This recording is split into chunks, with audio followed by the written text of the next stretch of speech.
eh,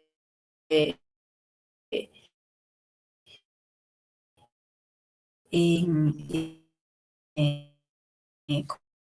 como médico casos de respecto a esto que se dice o se traduce como S1, quiere decir S en la derivación 1, la presencia en la derivación 3 de la onda Q y la onda T invertida. Entonces, este signo llamado S1Q3T3 se presenta en el 15 al 25% de los pacientes con tromboembolia pulmonar, pacientes que han hecho embolia pulmonar, pero asociada a COVID, ¿no? No debido a estar encamados mucho tiempo, los factores de riesgo de Wells, por ejemplo, sino propiamente al estado inflamatorio y trombótico que lleva esta enfermedad. Y ha habido pacientes que han presentado este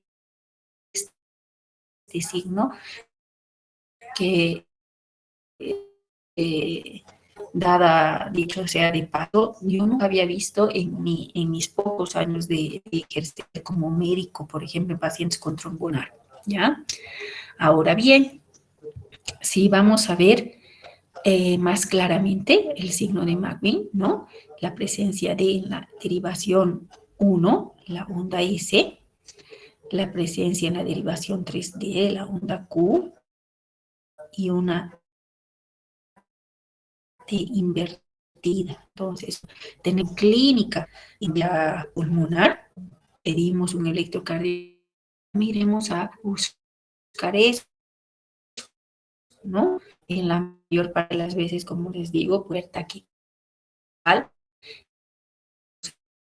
ya cosa electrocardiograma.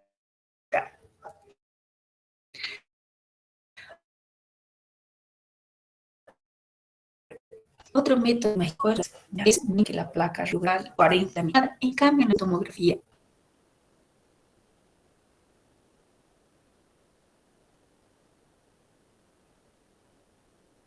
la angiotomografía, diríamos, le va a 10 y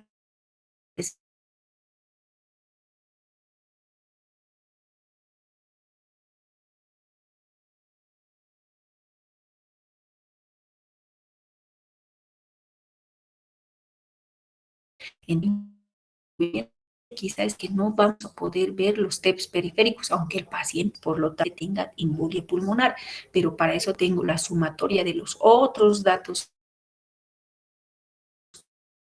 como vamos a ir viendo, ¿ya? Además, con el tiempo también puede que esta de hecho está reemplazada por la gammagrafía, pero la gammagrafía no todos cuentan, no todos los centros cuentan. De hecho, no muchos centros cuentan con una tomografía de tórax. Independientemente de eso, también una limitante es los costos para el paciente.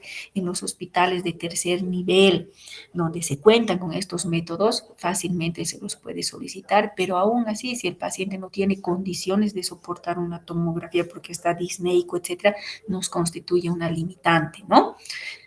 Ahora, ahora bien, además, vamos a ver, como les había dicho, solamente las que atacan al grueso calibre, ¿no? Es más sensible para esto. Y en cambio, los émbolos o los trombos que van a ser más periféricos, ¿no? En cambio, las que podemos ver son las que están en las arterias centrales, las arterias de grueso calibre, ¿ya?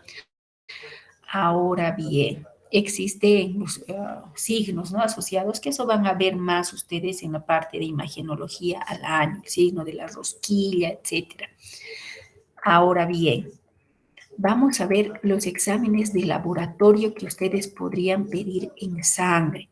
¿Qué exámenes de laboratorio? Y un poquito vamos a participar para que no se duerman tempranito en el laboratorio. De repente, un hemograma así para ver si además tiene un componente anémico que me está causando disnea, un componente infeccioso o inflamatorio de repente. Entonces, un hemograma basal me va a servir, pero no me va a hacer el diagnóstico, ¿no? Ahora, existe y ustedes deben conocer muy bien y han escuchado hablar mucho del dímero D. El dímero D corresponde a un producto de degradación de la fibrina. Entonces, en la formación de trombos, ¿ya? Entonces, el dímero D solamente constituye restos de fibrina, ¿no? Nos está diciendo que existe trombos en algún lugar, pero no nos dice dónde. Entonces, por lo tanto, nos es un marcador también, si bien es específico, pero poco sensible, ¿ya? ¿Por qué? Porque además el dímero D se presenta o hace que se eleve en nuestro organismo en periodos o por causas funcionales. Por ejemplo, el embarazo hace que el dímero D se eleve. La edad avanzada, pacientes mayores de 60 años tienen un dímero D alto en el periodo neonatal y no necesariamente nos está confirmando que tenga una tromboembolia pulmonar. Por eso es un signo, si bien específico, pero poco sensible. Además, existen otras causas que me hacen elevar el dímero D, la cardiopatía isquémica, una trombosis arterial, trombosis venosa profunda sin TEP, ¿no? La misma embolia pulmonar, el stroke. Entonces, nos está diciendo que hay trombos en algún lugar, fibrina suelta por algún lugar, degradación de la fibrina en algún lugar, pero no nos está diciendo la ubicación correcta, ¿ya? Ahora, existen causas, como ustedes ven, y las menciono acá, por ejemplo, las neoplasias, los cuadros infecciosos, la hemorragia, la enfermedad hepática, el trauma, las quemaduras, los procesos inflamatorios, como les decía, hacen que se eleve el dímero D. De hecho, en pacientes con COVID, la elevación del dímero D nos ayudaba mucho en estos cuadros, ¿no? Aparte de otros marcadores de inflamación, como vamos a ver y les voy a mencionar. Entonces, el dímero D es útil para excluir, porque es muy específico, o sea, para descartar que no haya trombos en mi organismo, pero si está alto su valor, me indica que hay trombos en algún lugar, degradación de la fibrina en algún lugar, pero no me dice el lugar exacto. Entonces, por eso hace que sea poco sensible. Si tengo un dímero D normal o por debajo del valor normal, estoy excluyendo que haya un émbolo o trombos en mi organismo, ¿no? Émbolos más que todo, émbolos, producto de degradación de la fibrina. Pero si es alto, puede ser porque sea el paciente esté cursando con un cuadro infeccioso, incluso si es mujer tenga embarazo, etcétera. Tengo que tomar en cuenta todos esos casos para agarrarme como cuadro diagnóstico. Entonces, cuando solicitamos esta prueba, por ejemplo, cuando hay sospecha clínica baja o intermedia. Ahí voy a sospechar si es un paciente que tiene disnea, taquipnea, el paciente, no hay datos, por ejemplo, de trombosis venosa, pero el paciente está taquipneico y digo, y solicito un número de y me da alto, me está ayudando para mi diagnóstico, ¿ya? El valor de corte es 500 microgramos litro, o, ¿ya? Y no debe tomarse como confirmación el que esté alto de que se trate forzosamente de una embolia pulmonar, ¿ya? Por lo antedicho previamente. Entonces, no utilizamos en pacientes con alta sospecha clínica. ¿A qué se refiere esto? Paciente con taquipnea, dolor en puntada de costado, disneico, que tenga antecedente de estar encamado mucho tiempo, ha sido sometido a una fractura de cadera. Ustedes ven una pierna asimétrica con dolor, calor, rubor, etcétera. Ahí ya no pido dímero D porque clínicamente me está indicando una trombosis venosa profunda que puede estar asociada a un TEP. Entonces ahí, ¿qué directamente realizo? La imagen, ya el dímero D estaría de más solicitar. Entonces, para eso ustedes han visto, vamos a repasar un poquito la escala de Welch con puntaje menor a 1, mayor a 1, y nos va a dar la posibilidad de TEP no probable, trombosis venosa profunda no probable, ahí pido un dímero D, ¿no? En cambio, si yo tengo, claro, una pierna asimétrica, la clínica de una trombosis venosa profunda, entonces me es muy probable clínicamente y voy directamente a la imagen, ya no solicito un dímero D. Otro método importante es la gasometría arterial. A nivel de nuestro país, en Cochabamba, sobre todo, la altura estamos a 2.570 metros sobre el nivel del mar. Y A este nivel, la fracción inspirada de oxígeno corresponde al 21%. Eso quiere decir que en el aire ambiente tenemos además otros componentes de gases y de esos el oxígeno corresponde al 21%. Esta FiO2 o fracción inspirada de oxígeno no varía con la altura, ¿ya? Siempre a nivel del mar, a la altura de La Paz, a la altura de Cochabamba, siempre va a ser el 21%. Lo que sí varía un poquito es la presión barométrica, ¿no? A nivel de Cochabamba estamos a 565 milímetros de mercurio. Ahora, estos son los valores considerados como normales a nivel de Cochabamba, el pH entre 7.35 a 7.45, la presión parcial de dióxido de carbono 30 a 32, la presión parcial de oxígeno 60 a 70, ojo con esto porque menos de 60 ya nos induce a pensar en una insuficiencia respiratoria. El término de insuficiencia respiratoria es un término gasométrico, claro que hay signos también clínicos para eso. La saturación de oxígeno arterial es del 90%, el bicarbonato 20 a 22 y el exceso de base menos 2 a más 2, ¿ya? Ahora, tenemos con estos valores, nosotros a dilucidar si es una acidosis o es una alcalosis. Obviamente en las acidosis el pH estará disminuido, en la alcalosis tendremos un pH aumentado. En ambos, tanto acidosis como alcalosis, tenemos que diferenciar si esta tiene un componente metabólico o un componente respiratorio, lo mismo en las alcalosis. Entonces, cuando nosotros estamos con alteración del pH, hay dos parámetros que nos van a ayudar a diferenciar. Uno, la presión parcial de dióxido de carbono y el bicarbonato. El dióxido de carbono nos sirve para diferenciar la parte respiratoria y el bicarbonato para ver la parte metabólica, ¿ya? Entonces, en un paciente con pH disminuido, pero que tenga una presión parcial de dióxido de carbono, o sea, aumento del ácido, voy a decir, es una acidosis más respiratoria. Pero si tengo un paciente acidótico con pH disminuido, pero además el bicarbonato está aumentado, voy a hablar de una alcalosis, pero metabólica. Ahora bien, en la acidosis, quiere decir pH disminuido, pero con bicarbonato bajo, yo hablo de una acidosis más metabólica, porque el componente del bicarbonato, el álcali, está disminuido. En cambio, en una acidosis respiratoria, el dióxido de carbono es el que está alto, ¿ya? Ahora, en los casos de alcalosis, ¿qué quiere decir alcalosis? pH aumentado, mayor de 7.4.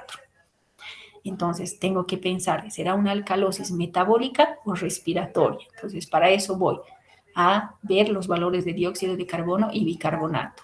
Si el dióxido de carbono en esta alcalosis está baja, o sea, hay menos ácido, pero tengo un pH alcalino, entonces hablaré de una alcalosis de tipo respiratoria. En cambio, si tengo una alcalosis pH mayor, 7.6, por ejemplo, y tengo un bicarbonato alto de 30, hablaré de una alcalosis de tipo, más que todo, metabólica. Esto se va viendo, ustedes van a ir viendo en hospital en las gasometrías para que tengan una idea de la descripción. En la parte de fisiopatología seguramente les presentan casos acerca de esto. Tenemos en el hospital una gasometría que seguramente hoy vamos a ver con los estudiantes. Ahora bien, una vez aquí tenemos, por ejemplo, un ejemplo, ¿no? Tienen un pH de 7.31. El pH normal era de 7.35 a 7.45. Entonces, ¿quién me puede decir? ¿Esto es una acidosis o una alcalosis? Tienen el pH disminuido. ¿Qué será? Participen, doctores, los pocos que quedan. Acidosis, doctora. Entonces, lo primero que tenemos que ir a ver ahora si es metabólica o respiratoria. Y para eso, ¿qué vamos a ir a ver? La presión parcial de dióxido de carbono y el bicarbonato. Muy bien. Aquí se los voy a poner lo que ustedes me han dicho. Es una acidosis. Perfecto. Tiene pH disminuido. Muy bien. ¿Cómo está la presión parcial de dióxido de carbono? ¿Y cómo está el bicarbonato? Es lo segundo que vamos a ver. ¿Qué nos llama la atención? La presión parcial de dióxido de carbono está en parámetros 32 a 42 normales, pero ¿qué es lo que está predominando? Bicarbonato bajo. Entonces, ¿de qué se tratará? ¿Es una acidosis de qué tipo? Metabólica. Metabólica. Excelente, me están entendiendo la idea. ¿Hay alguna duda? Claro, ¿no? Una acidosis metabólica, porque tenemos la acidosis está por disminución del bicarbonato, entonces es una acidosis metabólica, ¿ya? Ahora, algo bien importante que ustedes tienen que aprender también, y más tal vez al año, es el cálculo de esa fracción inspirada de oxígeno. Cuando están ustedes paraditos ahí, nuestra fracción inspirada de oxígeno siempre va a ser 21%. De todo lo que estoy respirando, el 21% corresponde a oxígeno. Pero, ¿qué pasa con los pacientes? Ustedes ven a los pacientes con insuficiencia respiratoria con suplemento de oxígeno, por puntas nasales, por mascarilla. Entonces, esta fracción inspirada de oxígeno ya va a variar, ya no va a ser 21. Tengo que sumar ahí la cantidad que me está entrando por las puntas nasales, por ejemplo, ¿no? Entonces, la manera de calcular es sumando el flujo de oxígeno, multiplicando por 4 y sumando al 21% que es la FiO2. Ejemplo, mi paciente, perdón, este es el anterior, aquí, otro ejemplo antes de llegar. Tienen un pH en un paciente de 7.2. ¿Cómo está el pH? Disminuido, ¿cierto? ¿Qué es el siguiente dato? Tengo una acidosis. Tengo que ir a ver si es metabólica o respiratoria. Aquí, ¿qué es lo que está mandando? El bicarbonato está normal. La presión parcial de dióxido de carbono es que está aumentada. Entonces, esta acidosis se debe a un aumento del CO2. Entonces, ahí hablo yo de acidosis respiratoria. Me adelanté, era que ustedes resuelvan el caso. Pero no sé si me están entendiendo esta manera muy básica de interpretar por el momento de la gasometría. Se está entendiendo, ¿cierto? Y está el cálculo que les iba diciendo de la fracción inspirada de oxígeno, ¿no? Ahí hablamos de cómo calcular y les voy a poner un ejemplo, ¿ya? La FiO2, habíamos dicho que siempre va a corresponder al 21%, pero ¿qué pasa con un paciente que tiene flujo de oxígeno por puntas nasales y está recibiendo oxígeno a 3 litros por minuto? Entonces, voy a multiplicar estos 3 litros por 4, que es una constante, y a eso voy a sumar 21, que corresponde a la fracción inspirada de oxígeno. Entonces, aquí la verdadera FiO2 o la fracción inspirada de oxígeno ya no solo será 21% como nosotros que estamos sin suplementación de oxígeno, sino será 33. ¿Y por qué me es importante? En aquellos pacientes con datos clínicos de insuficiencia respiratoria, donde además ustedes están sospechando un TEP y les va a denotar gravedad este parámetro, es el cálculo de la PAFI. Han debido escuchar a sus docentes, etcétera, la PAFI, la SAFI. Entonces, está el producto de la división de la presión parcial de oxígeno y la FiO2, ¿no? Lo normal es tener mayor a 300. Entonces, en un paciente, por ejemplo, tiene su gasometría y en la gasometría está la presión parcial de oxígeno de 60, el paciente está con asistencia de oxígeno suplementario de 2 litros por minuto por puntas nasales, calculamos su PAFI. Por ejemplo, la FiO2 a nivel del mar 21, ¿no? Pero está con suplementación de oxígeno de 2 litros. Estos 2 litros multiplico por 4, más 21, que corresponde a la fracción inspirada de oxígeno en todo a nivel del mar o en la altura, corresponde la verdadera fracción inspirada de oxígeno de 29. Entonces, calculo la PAFI. En la gasometría me han dado 60 la presión parcial de oxígeno. La FiO2 que he calculado es 29. y esto además multiplico por una constante que es 100 y me da 206. ¿Por qué es importante este valor? Porque dice que una insuficiencia respiratoria o un síndrome de insuficiencia respiratoria aguda es considerada leve cuando esta PAFI va entre 200 a 300, moderada cuando va entre 100 a 200 y severa menor a 100. En los pacientes que hemos tenido, ya sea con tromboembolia pulmonar, con COVID, con insuficiencia respiratoria, este dato era importante porque también nos denotaba criterio de intubación, de llevar al paciente a intubación, ¿ya? Entonces, es importante, también nos denota gravedad en los pacientes con embolia pulmonar, ¿ya? Y otro más facilito que ustedes ya tienen todo esto en los celulares y hay aplicaciones, es el índice de ROX, ¿no? Donde no tomamos en cuenta gasometría, porque imagínense sacar todo el tiempo sangre al paciente.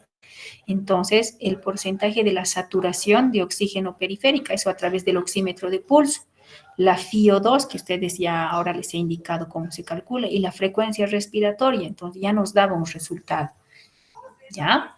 Otro método diagnóstico es la angiografía.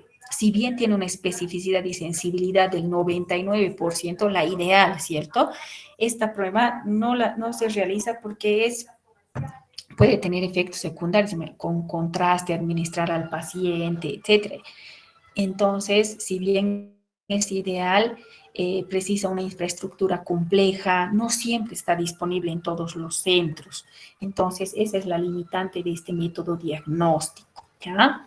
La gammagrafía pulmonar que les había mencionado, donde se ve la relación ventilación-perfusión de forma directa, nos indica las áreas que están poco perfundidas, por lo tanto, si está menos perfundida, nos indicará que hay un shunt, que hay algo que está obstruyendo el flujo sanguíneo a ese nivel. Entonces,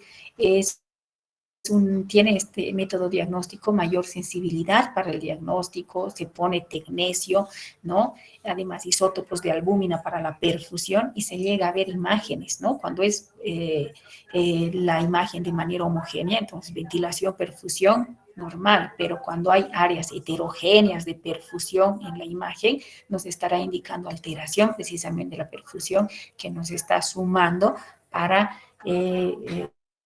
sospechar de un TEP. Sin embargo, también puede haber otras patologías que también me pueden producir eso, ¿ya? Respecto al caso clínico, y ya para empezar a acabar, tenemos para ir resolviendo. Teníamos al paciente, si se acuerdan, con 8 días de evolución, tenía dolor punzante parestésico en la pierna izquierda que se exacerbaba con los esfuerzos, había aumento de volumen, ¿no? El dolor se atenuaba y el paciente tenía una enfermedad llamada glomerulonefritis membranosa con tratamiento corticoide. Entonces, este era el paciente. En este paciente con cianosis, tenía aumento de volumen en la pierna. ¿El aumento de volumen en la pierna podrá producir cianosis? Yo creo que no, ¿no? Entonces tiene que haber algún componente adicional, pero es un paciente con dolor, aumento de volumen. Ya de por sí esto nos induce a pensar una trombosis venosa profunda. Y habíamos dicho que la trombosis venosa profunda es un factor de riesgo para embolia pulmonar, más si ese émbolo está localizado de la rodilla para arriba, ¿no? Cuando es femoral o cuando está por encima de la rodilla o pelviano, por ejemplo, el factor de riesgo se suma para mayor para hacer una embolia pulmonar. Entonces, en este paciente, si bien no estaba encamado, tenía además taquipnea, movimientos respiratorios aumentados, ¿no? La frecuencia respiratoria aumentada, cianosis, ya nos está dando datos con esos factores de riesgo, tal vez para una embolia pulmonar. Entonces, vean ustedes al paciente. Puede haber trombosis venosas profundas que no dan embolia pulmonar, ¿no? Sobre todo las que están ubicadas con menos riesgo de tromboembolia, las que están por debajo de la rodilla, los émbolos debajo de la rodilla, ¿no? Ahí tienen la cianosis del paciente bien marcada. Entonces ya no solamente sospechamos en este paciente una trombosis venosa profunda, sino que tal vez el émbolo ha ido al pulmón que está produciendo en el paciente taquipnea, cianosis, etcétera, ¿no? Ahí ven el aumento de volumen del miembro inferior ¿ya? Y una saturación, entre comillas, de 88. Pero ustedes ven, la frecuencia está en 59, casi 60. Entonces, siempre tengan en cuenta esto, doctores. La oximetría de pulso sirve para eso, para medir la unión del oxígeno a la hemoglobina. No nos sirve nunca como frecuencia o para tomar en cuenta el cálculo de frecuencia cardíaca o frecuencia de pulso. Es oxímetro de pulso, ver la oximetría del paciente. Y esto puede variar mucho en un paciente que tenga las uñas pintadas, las uñas gruesas, etcétera. Entonces tiene su limitante, pero solo nos sirve para medir la oximetría, nunca para la frecuencia de pulso.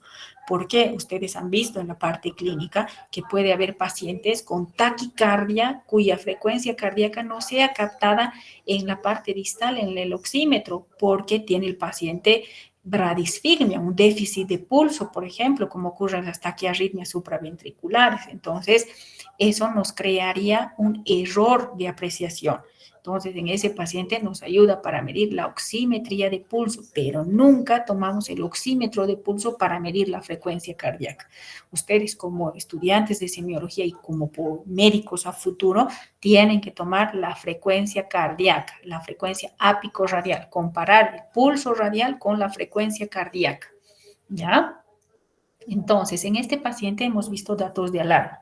Datos clínicos de trombosis venosa profunda en el miembro inferior izquierdo, aumento de volumen, dolor, etc. Tenía una oximetría de pulso disminuida, estaba taquipneico y cianótico. Todas esas son banderas rojas para nosotros. Entonces, en la escala de Wells que habíamos visto, ¿había signos clínicos de trombosis venosa profunda? Sí había, ¿no es cierto? Entonces le da un puntaje ya de 3. Tenía taquicardia el paciente mayor a 100 cuando hemos auscultado. No nos ha servido la oximetría, como les he dicho. Entonces, ¿qué es lo que vamos, cuánto de probabilidad tiene? Tiene un riesgo moderado abajo, ¿no? Moderado, pues según el puntaje. Entonces, ¿qué es lo que hacemos? Siempre hemos dicho, nos basamos siempre en pasos a seguir. Entonces, calculando la escala de Wells, tenía un puntaje mayor a 2. ¿Vamos a pedir dímero D? No, porque ya tengo todos los datos de trombosis venosa profunda, un puntaje mayor a 2. ¿Qué voy a hacer directamente? El ultrasonido de la pierna, ¿no? Entonces, ahí ustedes ven, en la pierna había un flujo disminuido, había ahí un émbolo en la femoral. Y como el paciente estaba cianótico, taquipneico, como ustedes lo han visto, se ha solicitado una angiotac y en la angiotac se llega a ver un trombo, ¿no? Además de la trombosis venosa, el paciente hizo una tromboembolia pulmonar y obviamente hay que empezar al paciente a anticoagular. Ya con los criterios de Welch sugerentes, ya empezamos a anticoagular, no esperamos a que le hagan el Doppler o le hagan la tomografía, no, doctores, la parte clínica es mandatoria, entonces ya se empieza a anticoagular al paciente, ¿ya? En el caso 2, y así de forma rápida, tenemos al paciente de 70 años y les he marcado con rojo, con amarillo los datos de alarma. El paciente con 12 días de evolución tenía accesos de tos seca, ¿ya? Dolor punzante en hemitórax izquierdo, alza térmica de 38 grados. Y miren los signos vitales, 28 de frecuencia respiratoria, 114 de frecuencia cardíaca, la presión arterial estaba normal, pero la saturación de oxígeno estaba 88% al aire ambiente. Entonces, estos ya son datos de alarma. ¿En qué otro síndrome respiratorio encontrarían esto? Tos, dolor punzante, en puntada de costado, alza térmica. A ver, ¿en qué otro síndrome? Rapidito, doctores, a ver qué se les ocurre. ¿Qué se les ocurre? En un cuadro de neumónico encontrarán, sí, ¿no? En la neumonía, en las neumonías atípicas, tos seca. Pero también pueden encontrar en tos productiva en los cuadros neumónicos bacterianos, en el síndrome de condensación, tenía alza térmica, aunque ustedes han visto en la tromboembolia pulmonar también puede haber fiebre como manifestación inusual, eso hemos aprendido en la anterior clase. Entonces, ¿qué harían con este paciente? ¿Qué vamos a hacer con este paciente? Tiene tos seca, dolor punzante en el hemitórax izquierdo, tenía alza térmica, tiene estos signos vitales, está hipoventilando a la auscultación pulmonar, no tiene desdoblamiento del segundo ruido, pero tiene componente pulmonar aumentado. ¿Qué vamos a hacer? ¿Qué hacemos con este paciente? Tiene ingurgitación yugular. ¿Qué va a ser lo siguiente que van a hacer, doctores? ¿Quién me dice? Auxilio, ¿quién me dice? Radiografía, tal vez, para diagnosticar. Radiografía para hacer diagnóstico diferencial. Excelente, la doctora. Es una tromboembolia, pero puede ser un síndrome de condensación. Perfecto. Una radiografía. Y en la radiografía habíamos dicho que el 40% puede ser normal. ¿Y ahora qué hago? A ver, vayan pensando, mis niños, vayan pensando. Yo sé que pueden. Aquí están los datos de alarma, ayudita. Aquí habíamos aprendido esta escalita, ¿no es cierto? Que nos ayuda mucho.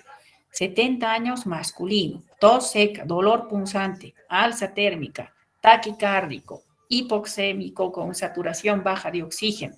Nuestros criterios de Wells, ¿tiene datos de trombosis venosa profunda? No, no tiene. ¿Tiene cirugía reciente, inmovilización? No hay en los antecedentes. Historia de trombosis o tromboembolia, no hay. Hemoptisis, no hay. Neoplasia activa, no hay ese dato. El único dato positivo, ¿cuál es? Frecuencia cardíaca mayor a 100. En la escala de Wells, la puntuación, ¿cuánto será? Baja, menos de 2, ¿cierto? Entonces, si es menos de 2, ¿qué voy a hacer? Aparte, la doctora primero ha dicho placa de rayos X. Perfecto, me ha salido normal la placa de rayos X. El siguiente, ¿qué voy a hacer? ¿Qué hago? ¿Qué hacemos? Entonces, tiene un puntaje menor de 1. Aparentemente no hay datos de trombosis venosa profunda que me predispone a tromboembolia pulmonar. ¿Qué hago? ¿Qué hago? ¿Qué voy a pedir? Dímero D, ¿no es cierto? Dímero D también puedo pedir ese paciente. Ahí sí, porque la escala de Wells me ha dado bajo o moderado. Y cuando tengo una escala de Wells bajo o moderado, solicito un dímero D porque no tengo datos de trombosis venosa para hacer un ultrasonido, por ejemplo. Entonces, hemos hecho un dímero D al paciente. Miren, está en 4000. ¿Cuánto era lo normal? Menos de 500, ¿no es cierto? Y en el paciente está 4590. ¿Cómo está el dímero D? Altísimo, altísimo está el paciente. Pero habíamos dicho, hay datos, hay personas que de por sí tienen, ¿no? Las embarazadas, los ancianitos también pueden tener, pero no 4000. Y miren, hemos pedido reactantes de fase aguda, la PCR aparentemente normal, pero una ferritina alta de 2000. Lo normal es 25 a 300. Entonces, de él está en 2000. Algo nos está llamando la atención. En la placa de tórax no hemos visto nada, pero el paciente está con esa sintomatología. Algo está pasando, ¿cierto? Entonces, ¿qué hacemos ahora? Gasometría arterial. Muy bien, la gasometría que les he indicado cómo vamos a sacar. Aquí tenemos la gasometría arterial, la PO2, ¿cuánto está? 48. De 60 para arriba tiene que ser, porque de 60 para abajo ya es un criterio de insuficiencia respiratoria. Y el paciente, como está así taquipneico, las enfermeras ya le han puesto oxígeno, nuestras manos derechas ya le han puesto oxígeno, está con 4 litros por minuto de oxígeno. Entonces, ¿qué voy a hacer? Tengo que calcular la FiO2, perfecto, 4 litros es lo que estoy administrando, multiplico por 4, que es una constante, y a eso voy a sumar 21, que es la fracción inspiratoria del aire ambiente. ¿Cuánto me da la FiO2 verdadera? 37. Entonces tengo que calcular la PAFI, ¿no? La PAFI. Presión parcial de oxígeno, ¿cuánto era? 48. La FiO2, ¿cuánto he calculado? 37, porque está con suplemento de oxígeno. Todo esto multiplico por 100, que es una constante, igual que 4. ¿Cuánto me da la PAFI? 129. Y habíamos dicho 129 en una insuficiencia respiratoria, un síndrome de insuficiencia respiratoria aguda. Tiene que ser mayor a 300 lo normal. Leves de 200 a 300, moderado de 100 a 200, severo menor de 100. ¿Cuánto está el paciente? ¿Cuánto es? ¿En qué parámetro estamos? Moderado a severo. Imagínense, 129 ya se está aproximando entre moderado a severo, moderado según el valor. Entonces el paciente no está bien, ¿no? No está bien, algo está pasando. No he visto nada en la placa radiográfica, le está dando oxígeno, tiene un dímero D alto. ¿Qué hemos hecho al paciente? La tomografía, porque además estábamos en época COVID con los casos altos. Imagínense, miren esta tomografía. Esta es una imagen en vidrio deslustrado, así se llama. Incluso tiene bulas el paciente. Miren, no hay pulmón casi. Este es el típico infiltrado en vidrio esmerilado de la neumonía típica por SARS-CoV-2. Entonces el paciente tenía una neumonía por SARS-CoV-2, pero ese dímero D alto además nos ha hecho sospechar ¿de qué? De una embolia pulmonar, doctores. Hemos pedido cuadro inflamatorio, además interleucina 6 estaba en parámetro normal, entonces eso nos estaba indicando que además del cuadro inflamatorio había un cuadro trombótico en medio con los 4000 de dímero D. Hemos hecho el electrocardiograma, taquicardia sinusal, hemos hecho la imagen de las venas debajo, trombosis venosa, tal vez por el dímero D alto, pero no hay normal, no hay nada. Entonces, la angiotomografía, imagínense, habían trombos periféricos, además de la neumonía. Y este es el paciente después de haberle anticoagulado, tratado. A Dios gracias, ¿no? Como muchos pacientes que hemos perdido, también ha habido pacientes que se las ha peleado y han salido adelante. Entonces, mis doctores, siempre este consejo, aun cuando todo parezca perdido, aun cuando no parezca existir otra oportunidad, aún a pesar de todo, no se rindan, no pierdan la esperanza. El sol se esconde cada tarde, pero vuelve a salir cada mañana. Y con esto, muchas gracias por su atención, doctores. Pongo las fotos que enorgullece. Uno, un profesor, mis estudiantes, un regalo tan lindo, pero el regalo más lindo de repente va a ser el viernes cuando vea su exposición o cuando den su examen, ¿no? Y aprueben y sepan y haya valido la pena haberles enseñado algo, un poquito por lo menos, haber contribuido en su formación. Entonces, muchas gracias, doctores. El día viernes con el otro grupo vamos a ver la parte de TEP también para aclarar algunas dudas y también vamos a ver la parte de atelectasia. Muy bien. Gracias, doctora. Bien. Muchas gracias, doctora.